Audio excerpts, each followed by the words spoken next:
Hello guys, मैं हूं संतोष जावरिया और इस समय आपके लिए एक बहुत महत्वपूर्ण ब्रेकिंग न्यूज आ रही है जो कि मध्य प्रदेश शासन स्कूल शिक्षा विभाग मंत्रालय वल्लभ भवन भोपाल द्वारा जारी की गई है। और 16 तारीख का यह लेटर है और लेटेस्ट लेटर है जिसमें जो समस्त कलेक्टर को संबोधित करते हुए लिखा गया है और जिला शिक्षा अधिकारी को संबोधित करते लिखा गया है।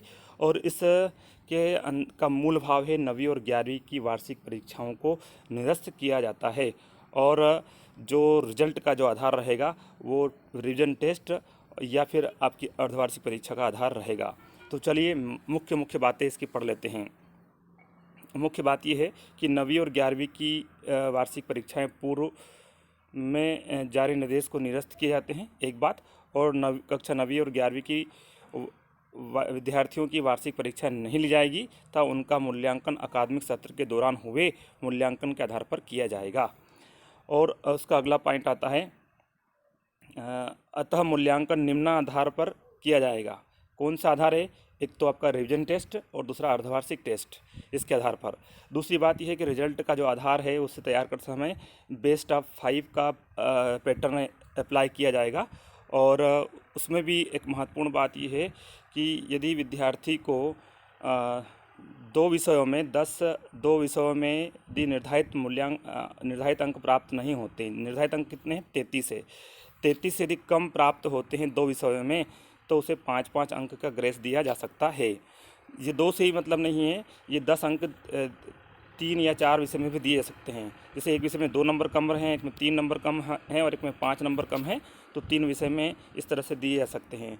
मान लीजिए इंग्लिश में 2 नंबर की कमी है, मैथ्स में 3 नंबर की कमी है और किस सब्जेक्ट में 5 नंबर कमी है, तो इस तरह से ये 10 अंक वितरित किए जा सकते हैं।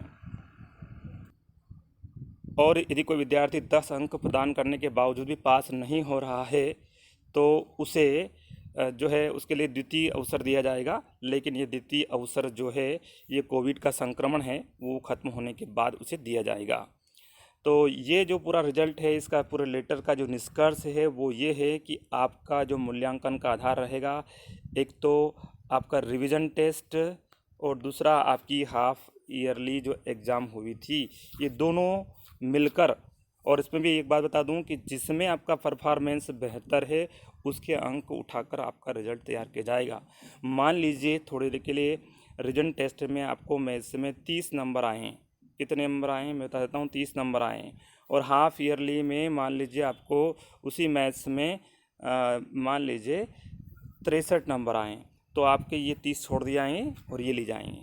और मान लीजिए आपको रीजन टेस्ट में 55 नंबर आए और हाफ ईयरली में 40 नंबर आए तो आपके 50 नंबर ले जाएंगे। तो दोनों में से जिस में भी आपका परफॉर्मेंस बेटर है उसके आधार पर आपके विषय के अंक लिए जाएंगे।